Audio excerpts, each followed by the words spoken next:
Спешу предложить вашему вниманию потрясающую печь от компании EBS Olymp. Я очень жалел, что компания Гуччи прекратила свое существование и передала свой бренд китайскому производителю. Вот перед вами отличный ее аналог. Настоящая Сербия. С очень интересными конструктивными особенностями, о которых сейчас быстренько расскажу. Это одна из немногочисленных чугунных печей, у которых есть конвекционный кожух. Он сделан стальным, естественно. Такая комбинация дает гораздо более быстрый нагрев помещений, чем, соответственно, если бы грелся только за счет инфракрасного излучения.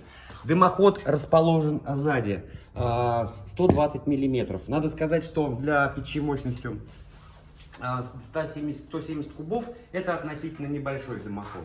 Итак, мы видим ревизионный лючок и варочную поверхность.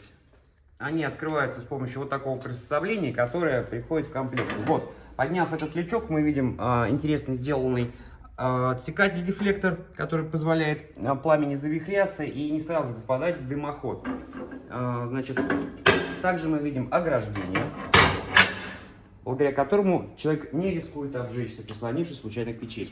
В лучших традициях сербских печей углепластиковые ручки с очень нежным ходом. Я не трачу никакие усилия открываю. Газоплотные, естественно, дверцы, обратите внимание, на доводчик.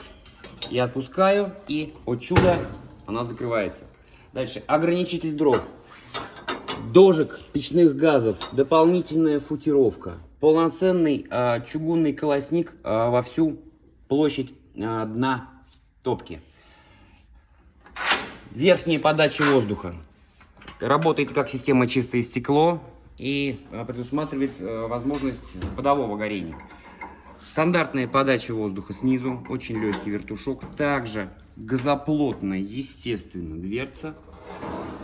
Выезжающий просто очень нежно на роликах зольный ящик.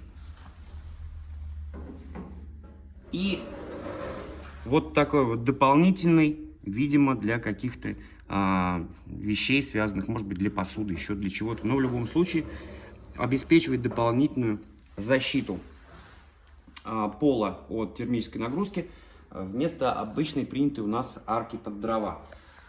Ну, а я хочу вам напомнить о том, что все видео с обзорами печей, а также множество другой полезной информации вы можете увидеть только у нас в группе ВКонтакте, ссылка на которую находится под видео. Обязательно подпишитесь.